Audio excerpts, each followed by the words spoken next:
Dr. ABC here. I have the amazing opportunity today to interview one of my dear friends, Dr. Dan Kloster, on his new brand product, which I've gotten to had the opportunity in my office to interact with and utilize with some of my patients. So today we're going to be talking about informed consent.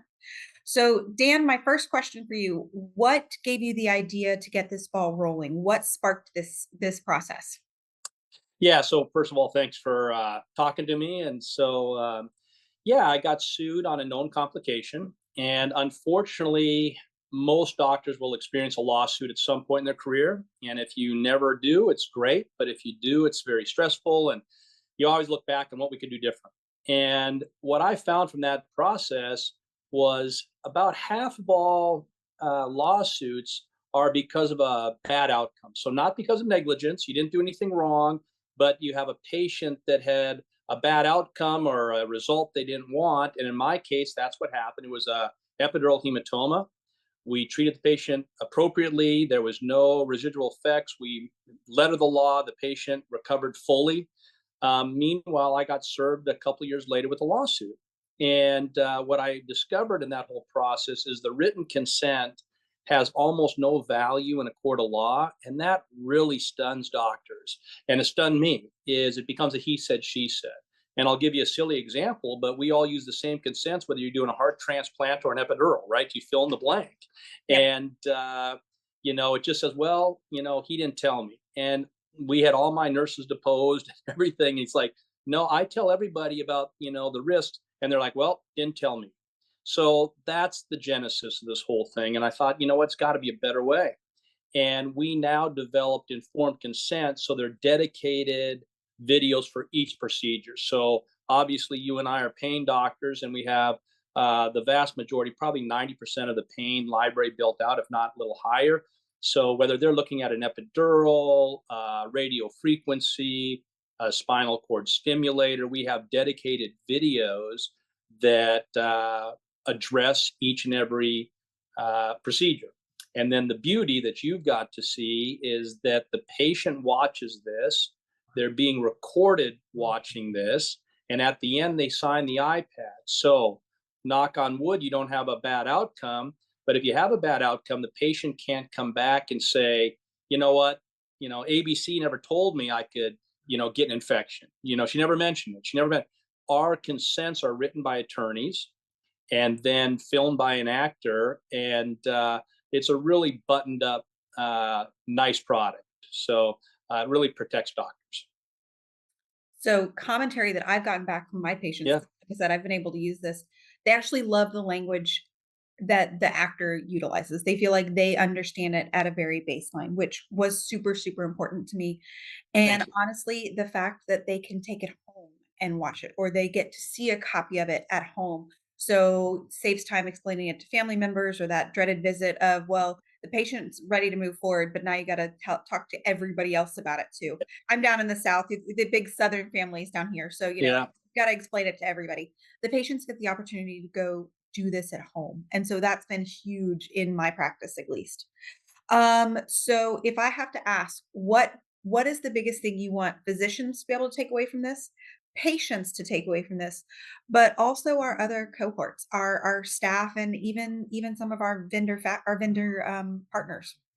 Yeah. Appreciate that. That's, you've hit on a lot of the key points already. Is the I made this to protect doctors, and we did that very nicely. I think my co-founder in this, Jason Penrod, he's an artist, videographer, photographer, very talented guy, and he made sure that we had an educational component. So he was like, Dan, we're the patients are giving us something. They're giving us consent, right? We have to give them something back, and that was a really brilliant move on his part because the things that you hit on are key to our success because patients love the videos. They run about 8, 9, 10 minutes. And, I've seen so many, I always joke and say, I just don't want to see them anymore. But the patient is seeing it for the first time and they're really engaged. It is language they understand.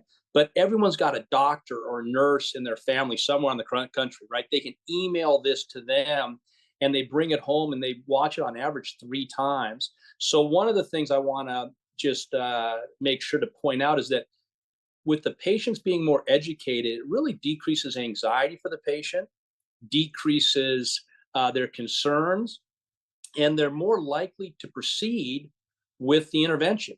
And that actually, from a physician standpoint, drives revenue. But it's not even so much that, it's these patients need the treatment, right? I'll give you another example.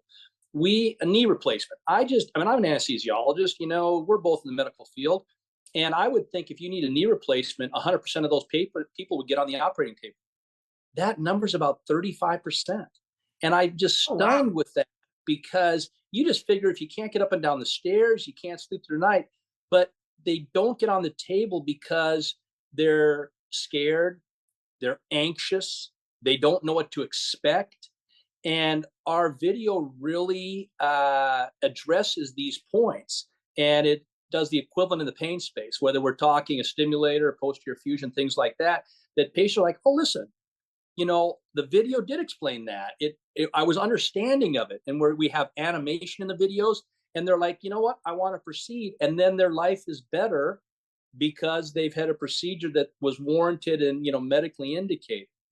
Um, so that part of the puzzle, and then for vendors, we had vendors were about to announce that we're doing a co-marketing with Spinal Simplicity, and I'm in talk with numerous corporations because they see the value in educating patients.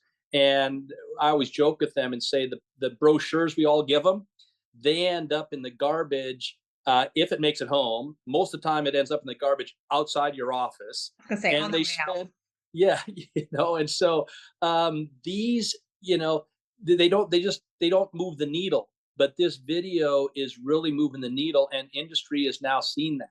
And so it's been fun for me from that aspect, from an industry standpoint.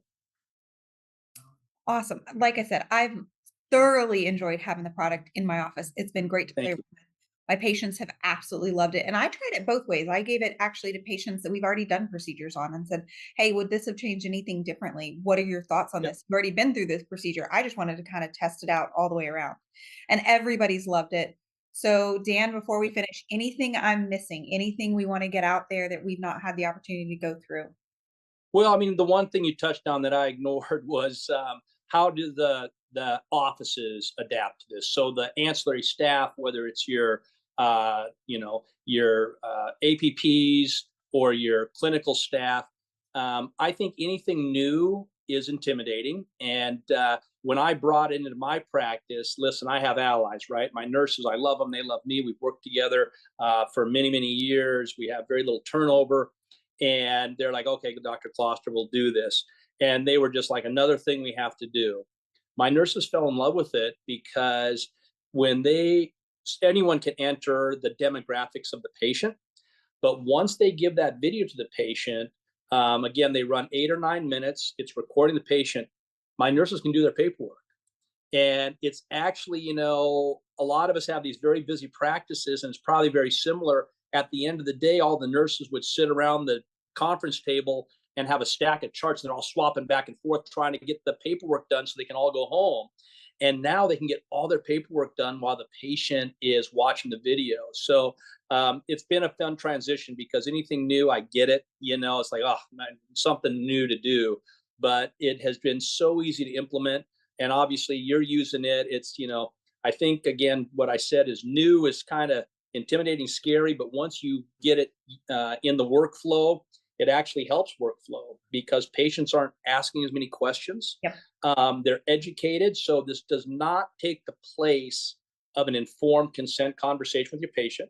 It doesn't take the doctor-patient relationship out, but it does speed it up because the patients can see this and then they can get focused questions like, oh, okay, the stimulator, I get that, but I had one or two questions. And it really can take this 15, 20-minute conversation down to a few minutes and really streamline things. And that's what my patients and my staff has really found beneficial as well.